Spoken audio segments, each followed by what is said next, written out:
Algunos crímenes son tan escalofriantes, tan inimaginables, que dejan a comunidades enteras conmocionadas.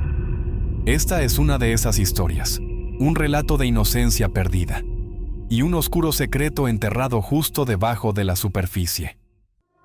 Bienvenidos a Niños Asesinos, donde descubrimos los crímenes más impactantes cometidos por niños y la psicología detrás de ellos. Esta noche, los llevamos al retorcido caso de Eric Smith y el brutal asesinato de Derek Robbie. El impactante asesinato de Derek Robbie, la ira inimaginable de un niño de 13 años. La mañana del 2 de agosto de 1993, en el tranquilo pueblo de Savona, Nueva York, se desató un trágico evento que cambiaría para siempre las vidas de todos en la pequeña comunidad. Era un día de verano como cualquier otro. Derek Robbie, de 4 años, salió de su casa, esperando una corta caminata hacia el parque local. Era un viaje que ya había hecho antes. Una rutina que parecía inofensiva en un lugar donde los vecinos se conocían y el mundo se sentía seguro. Pero Derek nunca llegó al parque. A medida que avanzaba el día, comenzaron a reunirse nubes de tormenta en el horizonte, y un sentimiento de inquietud se apoderó de la madre de Derek, Doreen. Algo no estaba bien. El pánico se apoderó de ella cuando corrió al parque a buscar a su hijo, pero no había señales de él. A medida que los minutos se convertían en horas, el pequeño pueblo se vio sumido en una desesperada búsqueda del niño desaparecido. Los peores temores de Doreen se hicieron realidad cuando encontraron el cuerpo de Derek en un pequeño parche de bosque, a solo media cuadra de su casa. Su pequeño cuerpo había sido brutalmente golpeado, su cráneo fracturado y había sido estrangulado hasta la muerte. La escena era espantosa. El cuerpo de Derek estaba posicionado de una manera retorcida y antinatural, y las señales de un ataque violento y despiadado eran demasiado evidentes. Pero lo que era aún más escalofriante era que el asesino no era un extraño. Era un niño. El descubrimiento del cuerpo de Derek conmocionó al pueblo. ¿Cómo podría alguien, y más aún un niño, cometer un acto de violencia tan inimaginable? El caso se convirtió rápidamente en una pesadilla para la familia Robbie y la comunidad en general. A medida que los investigadores reconstruían el espantoso crimen, pronto descubrieron una verdad que dejaría a todos atónitos. El asesino, un niño de 13 años. Los escalofriantes detalles de la escena del crimen revelaron la inimaginable brutalidad del asesinato de Derek. La lonchera del niño fue vaciada y se vertió Kool-Aid sobre su cuerpo. Un servilleta fue metida en su boca, y en un giro enfermizo, el asesino había quitado los zapatos de Derek y los había colocado cerca de sus manos. Los arreglos sugerían no solo una rabia monstruosa, sino un inquietante nivel de crueldad y control. La investigación tomó un giro escalofriante 3 días después, cuando un niño de 13 años llamado Eric Smith entró a la estación de policía. Aseguraba tener información sobre el asesinato de Derek. Ansioso por ayudar, Eric le dijo a la policía que había visto a Derek ese mismo día. Pero cuando sus declaraciones fueron cuestionadas, comenzaron a aparecer inconsistencias. Eric, que tenía mala vista, dio descripciones detalladas de Derek y sus pertenencias, lo que inmediatamente levantó sospechas. Lo que hacía que el comportamiento de Eric fuera aún más inquietante era su extraño interés durante la investigación. Parecía casi complacido, preguntando a la policía sobre el destino del asesino y mostrando una extraña fascinación por el ADN. La investigación se volvió más siniestra cuando una vecina, Marlene Haskell, recordó un detalle inquietante. Eric había dicho en una ocasión que no le gustaban los plátanos, un comentario peculiar dado que se había encontrado un plátano aplastado en la escena del crimen. Con cada nueva revelación, los investigadores comenzaron a conectar los puntos, pero aún no sabían la verdad que se encontraba por delante. Eric había sido una de las últimas personas vistas cerca de Derek antes de su desaparición, y a medida que las piezas del rompecabezas comenzaban a encajar, la oscura realidad comenzaba a surgir. La escalofriante confesión. 5 días después de que se encontrara el cuerpo de Derek, Eric Smith finalmente confesó el asesinato. Fue una admisión inesperada y angustiante. La familia de Eric, al darse cuenta de que algo andaba mal, lo presionó y bajo su mirada, Eric rompió en llanto y admitió el crimen. Le confesó a su madre diciendo: «Lo siento, mamá, lo siento, maté a un niño pequeño». Lo que siguió en la confesión de Eric fue nada menos que espeluznante.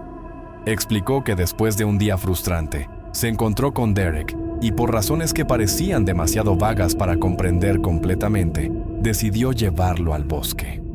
Una vez allí, Eric estranguló a Derek hasta que creyó que el niño estaba muerto. Pero no se detuvo ahí. Luego agredió violentamente a Derek con piedras y vertió Kool-Aid sobre su cuerpo en un acto grotesco de humillación adicional. Incluso le quitó los pantalones cortos a Derek y le insertó una rama en el cuerpo, un acto post-mortem retorcido que era tan perturbador como inimaginable. El trasfondo de Eric pintaba una imagen oscura de un niño profundamente perturbado. Criado en un hogar volátil, Eric había sufrido abuso físico y emocional. Fue constantemente acosado en la escuela por su apariencia y tuvo dificultades académicas. La rabia y la frustración que había acumulado a lo largo de los años finalmente alcanzaron un punto de ruptura y Derek se convirtió en el trágico blanco de su arrebato. Pero había más en la historia. Eric también había estado expuesto a drogas perjudiciales antes de nacer, lo que contribuyó a problemas cognitivos y de desarrollo de por vida. El juicio y la condena. El juicio que siguió al asesinato de Derek se convirtió en un espectáculo mediático. El equipo de defensa de Eric argumentó que sus acciones fueron el resultado de una enfermedad mental, específicamente un trastorno raro conocido como trastorno explosivo intermitente, que causa explosiones repentinas de ira violenta. Sin embargo, la fiscalía desestimó esta defensa, argumentando que las acciones de Eric no eran el resultado de una enfermedad mental, sino una explosión de ira, y que sabía perfectamente lo que estaba haciendo cuando mató a Derek. El jurado deliberó durante horas antes de condenar a Eric por asesinato en segundo grado. Fue sentenciado a 7 años a cadena perpetua en prisión, pero mientras Eric ingresaba al sistema juvenil con solo 14 años, el dolor por el asesinato de Derek estaba lejos de terminar para la familia Robbie. La larga lucha de la familia Robbie. Doreen y Dale Robbie se encontraron atrapados en un ciclo agonizante que se extendería por décadas. Cada 2 años, el caso de Eric se sometía a la Junta de Libertad Condicional y cada vez, los Robbies se veían obligados a revivir la pesadilla de la muerte de su hijo. Enviaban cartas y videos llenos de dolor a la Junta de Libertad Condicional, rogándoles que mantuvieran a Eric tras las rejas. El miedo a que Eric fuera liberado era un tormento constante para los Robbies, quienes ya habían sufrido la pérdida de su hijo. Durante una audiencia de libertad condicional en 2004, cuando Eric tenía 24 años, hizo una confesión escalofriante que heló la sangre de todos los presentes. Admitió que sus acciones violentas no solo tenían que ver con Derek, sino que eran una válvula de escape para los años de acoso y abuso que había sufrido.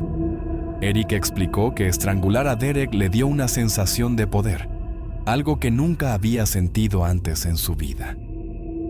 En lugar de ser yo quien sufre, estaba lastimando a alguien más, confesó. Fue una revelación que inquietó profundamente a la familia Robbie, lo que planteó la pregunta de si Eric realmente había cambiado o si sus tendencias violentas aún permanecían latentes.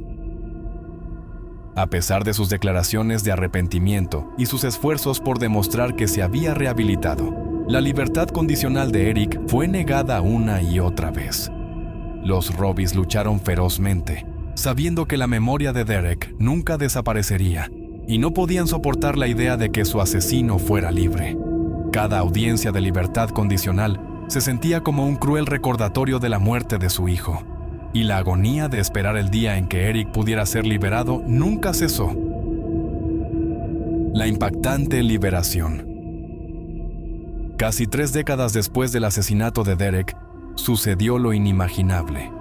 En octubre de 2021, Eric Smith fue liberado en libertad condicional. Después de 28 años tras las rejas, la Junta de Libertad Condicional decidió que él había demostrado que se había rehabilitado. A los 42 años, Eric iba a ser liberado. La decisión sorprendió y devastó a la familia Robbie. Habían luchado tanto para mantener a Eric encerrado, y ahora el asesino de su querido hijo estaría libre. Para Doreen y Dale, la idea de que el asesino de Derek estuviera en el mundo fuera de la prisión era una pesadilla de la que no podían despertar. Habían pasado años intentando sanar, pero esta decisión rompió la frágil paz por la que habían luchado. La liberación de Eric vino con estrictas condiciones. No se le permitió regresar a Savona, el pueblo donde ocurrió el asesinato. En su lugar, se mudó a Queens, Nueva York, para empezar de nuevo. Eric habló públicamente sobre sus esperanzas para el futuro: encontrar un trabajo, formar una familia y vivir una vida que había estado tan alejada del niño que había cometido tal acto horrible. Para los Robbie, el camino hacia la sanación fue largo y doloroso. Honraron la memoria de Derek cada año visitando el campo de béisbol dedicado a él y recordando al niño que perdieron. Pero las cicatrices dejadas por el asesinato de Derek nunca se sanarían por completo. La pregunta seguía siendo: ¿realmente Eric se rehabilitó? ¿O la Junta de Libertad Condicional cometió un grave error que algún día podría volver a perseguirlos? Solo el tiempo lo dirá. Conclusión: un legado escalofriante. El asesinato de Derek Robbie sigue siendo una de las tragedias más impactantes y desgarradoras en la memoria reciente. El caso planteó preguntas inquietantes sobre la oscuridad que puede existir en los corazones de incluso las personas más aparentemente inocentes. La transformación de Eric Smith de un niño problemático y acosado a un asesino convicto es un recordatorio estremecedor del impacto que el trauma infantil puede tener en la psique humana. A medida que pasan los años, la familia Robbie sigue luchando con las secuelas de la muerte de Derek. Su dolor nunca se desvanecerá por completo, pero siempre llevarán consigo la memoria de Derek. Para Eric, el camino hacia adelante estará lleno de desafíos. No importa cuántos cambios haya experimentado, su pasado siempre lo perseguirá, y la sombra del asesinato de Derek siempre se cernirá sobre su futuro. La pregunta sigue siendo: ¿realmente Eric puede vivir una vida libre de violencia? ¿O ha despertado la oscuridad dentro de él para siempre? Solo el tiempo lo dirá. ¿Qué opinas? ¿Se podría haber evitado esta tragedia? ¿O hay personas que simplemente nacen con la capacidad de matar? Déjame saber tu opinión en los comentarios. Y si encontraste esta historia impactante, no olvides dar like y suscribirte para más casos de niños asesinos. Hasta la próxima y recuerda, mantente a salvo.